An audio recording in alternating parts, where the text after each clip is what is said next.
Best varicose wines చికిత్సనే పొందండి. నొప్పి లేని చికిత్స కోసం సంప్రదించండి ఎవిస్ హాస్పిటల్. నమస్తే రమగారు. నమస్తే జయ.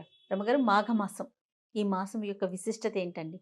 ఈ మాసంలో అనుసరించాల్సిన విధి విధానాలు? మాఘము సౌరమాసం, సూర్య సంబంధమైన మాసం. ఇప్పుడు సూర్యారాధన విశేషమైన ఫలితాన్ని ఇస్తుందట. మాఘంలో వచ్చేటువంటి ఆదివారాలు, మాఘంలో వచ్చే సప్తమి, మాఘంలో వచ్చే రేపు చతుర్దశి, ఇది మన మహాశివరాత్రి కూడా విశేషంగా చెప్పుకుంటాం.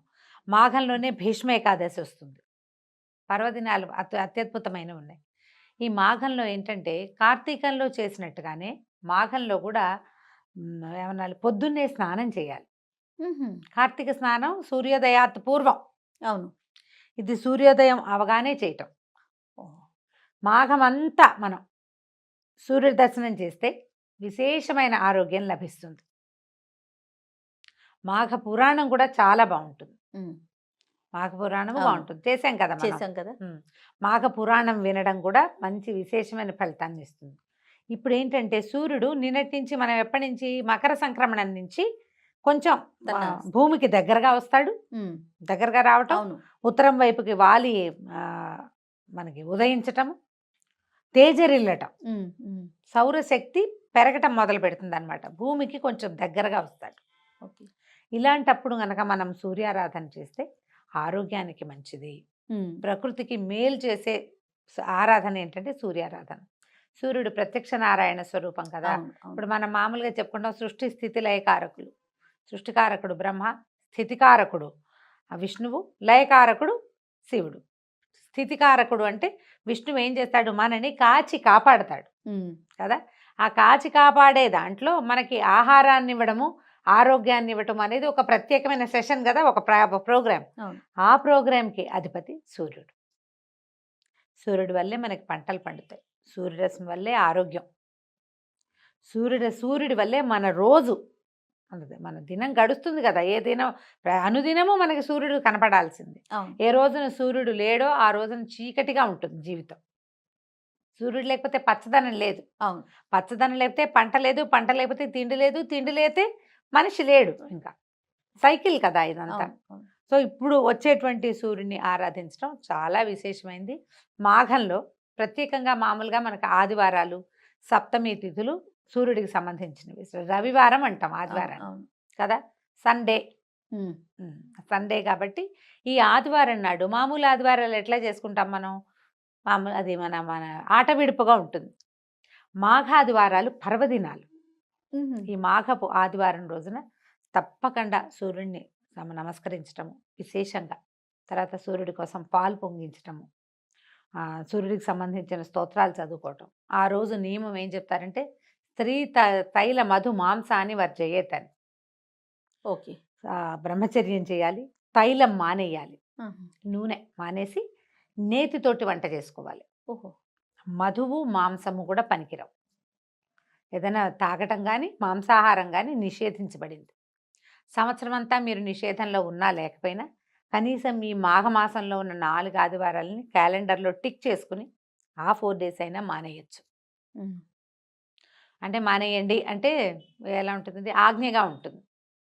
ఆజ్ఞ కాదు, మానేయాల్సిందే అని చెప్పట్లేదు. మానేస్తే మీకు మంచిది. ఇప్పుడు ఇవన్నీ కూడా అంతే, దేశానికి మన కూడా ప్రయోజనం ఏమి లేదు, ఎవరికి వారికే కదా, మన సొంతానికి మనకి కదా. నువ్వు ఎవరైనా ఒకళ్ళు మానేస్తే వాళ్ళకి ఆరోగ్యం, ఇంట్లో ఒకళ్ళు మానేస్తే మిగిలిన వాళ్ళకి ఆరోగ్యం రాదు కదా. ఎవరు తింటే వాళ్ళు కడుపు నిండుతుంది, ఎవరు దండం పెట్టుకుంటే వాళ్ళకి ఫలితం ఉంటుంది. అలాగే ఎవరు మానేస్తే వాళ్ళకి రావాల్సిన ఫలితం వస్తుంది. ఖచ్చితంగా ఈ 4 ఆదివారాలని మనం విశేషంగా చేసుకోవచ్చు. దీంతో మనకి రథసప్తం ఒకటి వస్తుంది. ఈ నెలలో మనకి ఇంకో ప్రత్యేకమైన తిథి ఏంటంటే శ్రీ పంచమి, వసంత పంచమి అని చెప్తాం కదా. మాఘంలో వచ్చేటువంటి 5వ రోజు ఈ పంచమి నాడే సరస్వతీదేవి జన్మదినం అని చెప్తారు. ఈ రోజున మనం సరస్వతి పూజ చేసుకుంటాం. మామూలుగా మనం మూలా నక్షత్రం చేస్తాం ఎప్పుడు, దసరాల్లో మూలా నక్షత్రం అమ్మవారి యొక్క జన్మతిథి. ఆవిడ పుట్టింది, జన్మ నక్షత్రమే మూలా నక్షత్రము. తర్వాత ఏమో ఈ మన అమ్మవారు నీల సరస్వతి స్వరూపం తీసుకుని మహిషాసురమర్దినిగా అవతరించడానికి ముందున్న స్వరూపాల్లో మూలా నక్షత్రం రోజునే ఆవిడ నీల సరస్వతి రూపం, మహాసరస్వతి స్వరూపాన్ని తీసుకుంది. కాబట్టి ఆ రోజున మనం అప్పుడు పూజ చేసుకుంటాం. ఈ ప్రత్యేకంగా సరస్వతికి పూజ చేసేది ఈ శ్రీ పంచమి నాడు. సరస్వతి శుద్ధ జ్ఞాన స్వరూపం. సరస్వతి ఆరాధన వల్ల జ్ఞానం వస్తుంది. అదేమిటి ఓన్లీ చదివేనా జ్ఞానం అంటే? కాదు కదా. బుద్ధి కదా బుద్ధి అది అన్ని రకాలుగాను. ఇప్పుడు బియ్యం జరగాలి, అదో జ్ఞానం కదా. అవును. అవి ఎక్కడి నుంచైనా ఏదైనా ఒక ఊరు ప్రయాణం చేయాలంటే దానికి కావాల్సిన వివరాలన్నీ తెలుసుకోవాలి, వివరాలన్నీ గుర్తుపెట్టుకోవాలి. అవన్నీ జ్ఞానానికి సంబంధించిన విషయాలు. అవును. ఓ ఊరు, ఓ ప్రాంతము, ఓ విషయము, జనరల్ నాలెడ్జ్ అంటాం కదా దాన్ని మనం. ఈ నాలెడ్జ్ జ్ఞాన సంబంధమైన వ్యవహారం. అది ఆ జ్ఞాన సంబంధమైన విషయాలని సరస్వతి దేవితోటి రిలేట్ అయి ఉంటాయి. ఈ శ్రీ పంచమి రోజున ఎవరైతే శ్రద్ధగా సరస్వతిని ఉపాసిస్తారో వాళ్ళకి జ్ఞాన సముపార్జనకు అవకాశం లభిస్తుంది. అందుకని విద్యాభ్యాసాలు అవి చేసేటప్పుడు ఈ మన పిల్లలకి అక్షరాభ్యాసం చేయించాలంటే మూల నక్షత్రం నాడు కుదిరితే కుదిరింది, లేకపోతే ప్రధానంగా ఈ సరస్వతి పూజ రోజున శ్రీ పంచమి నాడు చేయిస్తాం. అవును. ప్రఖ్యాతమైన సరస్వతి ఆలయాలు మనకి చాలా ఉన్నాయి. మాఘంలో కిటకిటలాడుతూ ఉంటాయి అవి. అమ్మవారు ఈరోజు జన్మించింది అని చెప్తారు శ్రీ పంచమి నాడు. సో ఆమె జన్మతిథి కాబట్టి తప్పకుండా ఈరోజు పిల్లలతోటి ఏదైనా సరస్వతికి సంబంధించిన ఒక శ్లోకం చెప్పించి ఇంట్లో అవకాశం ఉంటే సరస్వతి దేవి పటం ఒకటి పెట్టుకోవటం, ఒక చిన్న కలశం, మామూలుగా కొబ్బరికాయ చెంబులో నీళ్లు కానీ బియ్యం కానీ పోసి కొబ్బరికాయని పెట్టుకుంటాం కదా. అవును. సరస్వతి దేవిని అందులో ఆవాహన చేసి షోడశోపచారాలు చేసి పూజ చేసుకోవచ్చు. అంత పెద్ద పూజ నా వల్ల కాదండి, మా ఇంట్లో అలవాటు లేదంటే సరస్వతి దేవి పటం ఒకటి ఉంచుకోండి ఇంట్లో, పిల్లలతో దండం పెట్టించండి, మీరు దండం పెట్టుకోండి. మనకు కూడా జ్ఞానం ఉండాలి. జ్ఞానానికి సంబంధించిందే జ్ఞాపక శక్తి కూడా. రేపొద్దున పెద్ద అయ్యాక మనకి ఏ డిమెన్షియావో అల్జైమర్స్ రాకుండా ఉండాలంటే ఏదైనా మనకి జ్ఞాన సంబంధమైన దేవత పూజ చేసుకుంటే కదా ఆమె గురించిన శ్లోకాలు, స్తోత్రాలు, సరస్వతి స్తవము బోళ్ళని దొరుకుతాయి. మామూలుగా మనం చెప్పించుకునే సరస్వతి నమస్తుభ్యం ఎలాగూ ఉంది.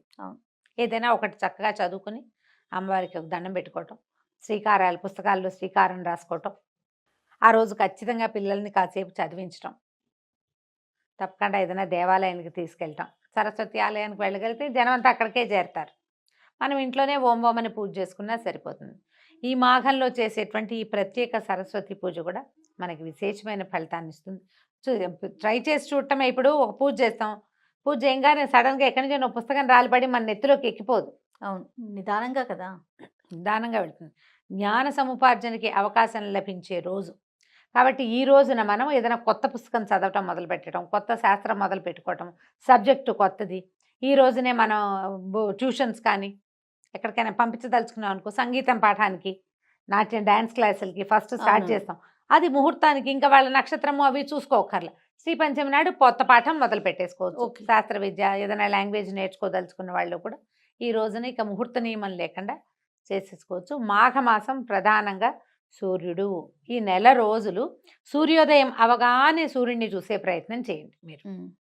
క్యాలెండర్లో గుర్తుపెట్టుకోండి. తర్వాత నెల మాఘం తర్వాత ఫాల్గుణ మాసం వచ్చేసరికి సూర్యుడు చొరచొరలాడడం మొదలు పెట్టేస్తాడు. అవును, ఫాల్గుణంలో చూడలేకపోతాం, మాఘంలో చూడగలుగుతాం.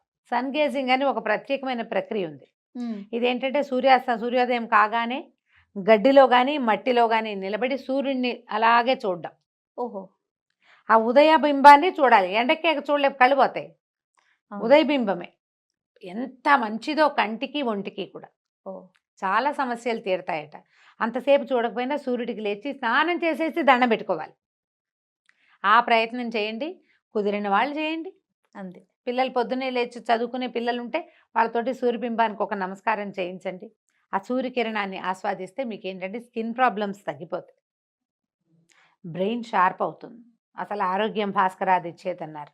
ఒకవేళ మీరు స్నానం చేసేసి తయారుగా ఉంటే చక్కగా సూర్యబింబానికి ఎదురుకుండా నిలబడి ఆదిత్య హృదయం చదువుకోండి. దానివల్ల కూడా ఎంతో మంచి ఫలితం లభిస్తుంది. తప్పకుండా ఇన్ని ఫలితాలు ఇచ్చే మాఘమాసాన్ని ఆరోగ్యాన్ని ఇచ్చే మాసంగా ఎవరికి కావాల్సిన పద్ధతిలో వాళ్ళు మార్చుకుంటే మంచిది. తప్పకుండా. నమస్తే. నమస్తే.